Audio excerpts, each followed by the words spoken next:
How do you feel about the election? I know, this is the salvation. What's it like?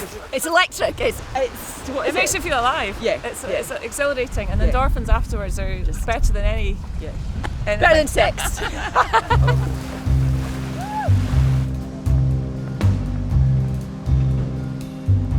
How do you feel about the election? Joke. Are you going to vote? No. SNP is destroying the country. The Tories are destroying the country. Wait a minute, what more can I say? Labour Party? No, you know. You're not having that either? Nope. I don't know what I'm going to vote yet, because I just don't know. Who did you vote for last time? SNP. Right. But I'm not voting for them this time. What pushed you away from the Labour Party back then? Tony Blair, the war in Iraq, Gordon Brown. Well, I suppose because English politics has been very bleak lately, I always come to Scotland with a certain number of sort of romantic preconceptions. A lot of people are sick of politics here too. What kind of society do you want to live in? An equal society, one that cares for all of its members equally and considers everyone. And the bell tolls again. And one in which like people's voices are heard, and there's like an honest communication between like governments, people, media, all of these things, which I feel like lacks somewhat at the moment. But it's a really cool town. It's got a lot of very strong community vibes, which I think is really wonderful. People like are friendly and care about each other and care about what they're doing and this kind of stuff. I'm actually at work right now, so I should probably Where do you work? go and keep doing that. I work in a shop called the Community Carrot, which is the greengrocer on the high street, which recently got bought by the community. So now it's a community. Wow, you've got a sort of mutualised community-owned greengrocer. Yeah, Right, we're going in. No, yeah.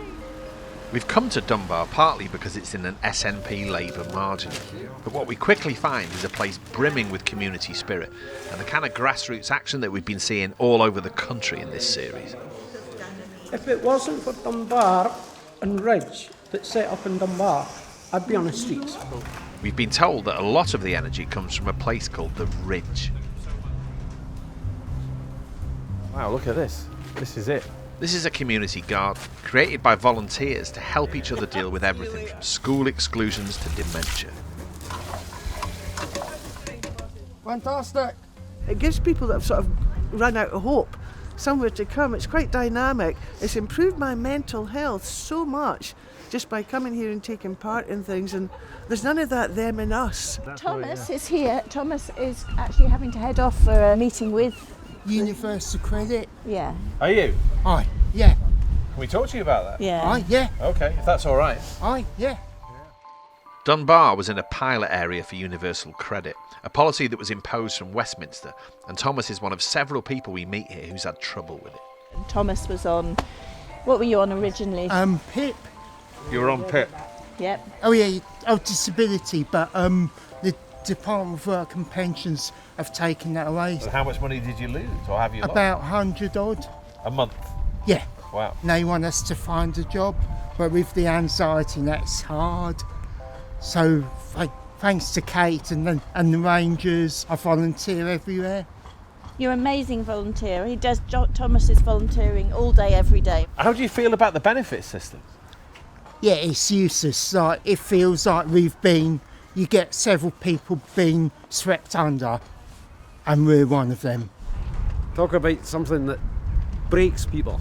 I'm having to use this service for the good of my mental health, for the support it offers. You're involved with growing stuff here, are you? Yeah. But what was this before? It was just rubble. Yeah. Do you mind me asking, because someone mentioned it there, so you've been through the grinder on Universal Credit? Yeah. What I'm left with now is just roughly about £20 to keep me going. How are you doing for food and all that? I struggle, but I get food, Ken, but it's not every week, every day of the week. It's maybe 2-3 days a week that I'm actually eating. You're only eating 2 or 3 days a week? Well, I get my soup. I go for my soup, and that day's me. Well, obviously that day's me for a day. What do you think of the election? If Boris gets in, I'm going to leave and go to live in Australia. Same with Corbyn and Joe. What's her name? Joe Swinson. Mm-hmm. And I cannot stand Nicola Sturgeon. God, so you've got lots of options in this election, haven't you? But you're sort of changing the world a little bit at a time here by doing this. Not enough. We need help to do it. We need money to do it. We need funding. Sometimes when the world is shit enough, then communities, individuals, whatever, go, actually, do you know, they're not going to do it for us. We're going to have to do it for ourselves. So if you're going through the grinder with the benefit system, you've got support. Right? You've got. Oh God, yeah. I've got, like, not a proper family, but you know, I feel like Kate's part of the family. Lucy and Blue. Frances is like an auntie or something. God, you're choking me up here. Sorry.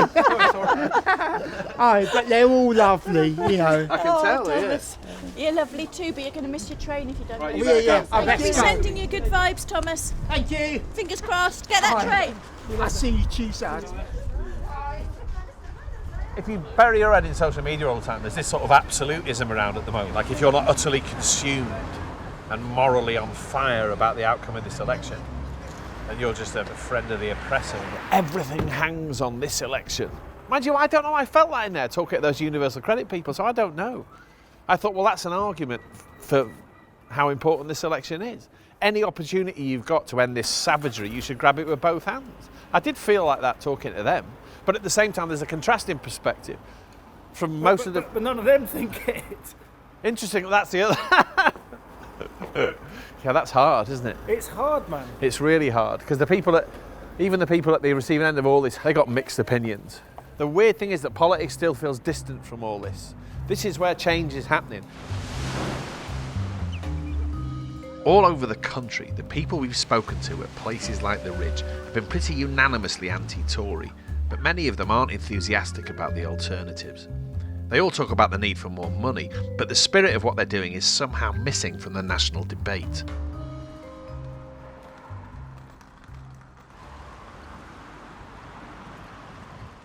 I do sort of feel a sense of calm here, being away from overcharged neurotic state of English politics. Out of season memories. Amazing, isn't it? Yeah. Can you imagine doing that? Can I ask you a quick question, sir? What? How do you feel about the election? Depressed. God, it's awful. Is it? Boris Johnson wouldn't trust him in an inch. What about the other fella? He's out of touch. He's out of touch with Scotland. If the SNP are going to get more votes, they're going to say, you see, everybody wants independence. I'm Scottish, I'm British, and I'm European. They're coming out again. Are you feeling suitably invigorated? Really? How long's the kind of the All up day. blast afterwards? Yeah. Really? I have a much better day after I've been for a swim. You might change your mind. How do you feel about the election now? But about the same. We've just been discussing, really kind of quite profound, things that are just out there, and you've just got that abyss. There's just that space. We're talking about what really matters in life. Oh, if it's election, I am absolutely sick to death of it. It's a shame that you're not asking about the area, because there's a lovely story just... Go on. There's a beautiful iconic building in the middle, the town hall. Portobello Town Hall is closed and needs costly repairs, and a campaign has begun to keep it as a community asset. That's one of the most awful things, isn't it, about contemporary Britain? It's all the sort of civic building blocks of places, or a lot of them aren't there anymore, or are sort of fallen into disrepair. I mean, look at this. This sort of represents community and democracy. People got married here, man. Look, it's no wonder people sort of lose faith, isn't it? I'd hate to lose the town hall. We've had so many happy times in there. I have a horrible feeling. I was saying to my grandson yesterday, it will be flats. What do you think it says about what kind of country we live in, that you haven't got a town hall anymore? Well, doesn't it just... Nobody cares, really, do they? We're driving into the centre of Edinburgh to see firsthand another organisation working at the absolute grassroots. How do you do? Son Matthew. How do you do, Matthew? This is John as well. All right. Just tell us about this part of Edinburgh. Well, this bit here, this is called Dummy Dykes. We're surrounded here by sort of bourgeois Edinburgh, if you like. This is our university around here. BBC offices are over there. Scottish Parliament's there. Is there a sort of lasting working class community sort of hanging on here? So there is. You're looking at the end there.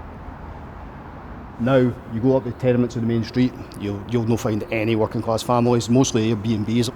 Edinburgh's one of the wealthiest cities and one of the wealthiest states on earth, and all we get in this area is cuts. What's getting cut? Bus route for pensioners cut, local community project they're cut, the shops had to shut down. Jim co-founded Helping Hands in response. They do all sorts of community self-help, and today they're collecting food to distribute across the city. What you got, Jim? I went to Tesco's, give them the sob story, and can they give me something? Give me fuck all. After seating. Location. It's quite something. You do have some people organising, like Helping Hands, saying actually, we don't want funding, we don't need the state. We can organise ourselves. If kids need football, we'll give them the best football, supported by the football players, top coaches. We can boxing, we can do it. Bikes, we can do it. So it's about trying to build that capacity ourselves, rather than sitting here saying, why is the council not doing that? Why is that charity not doing that? Let's do it ourselves. Right, this is what we're going to do. Their big collection today is at the home game of their football team, Hibernian.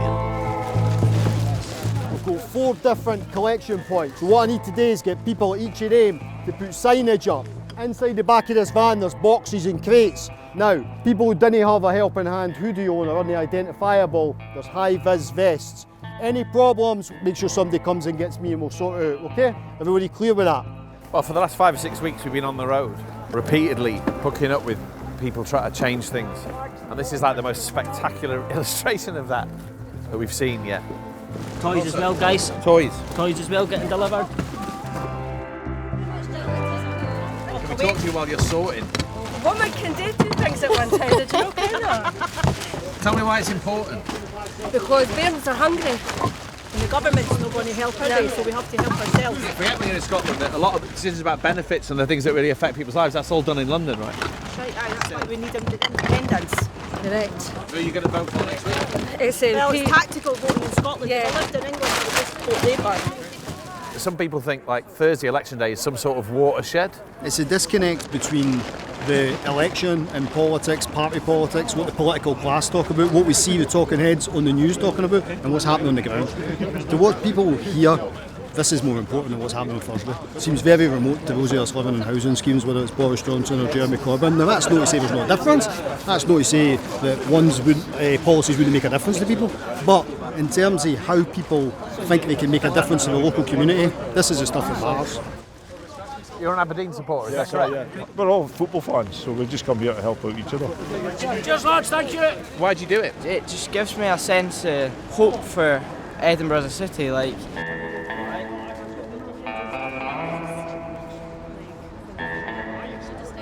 It's I keep having these moments where I get moved on these trips, don't I? Because at a pretty steady rate, people are pulling up in their cars and donating all this food. It just hits you for the 91st time, you know. This is all because people in modern Britain are going hungry. It was a good day.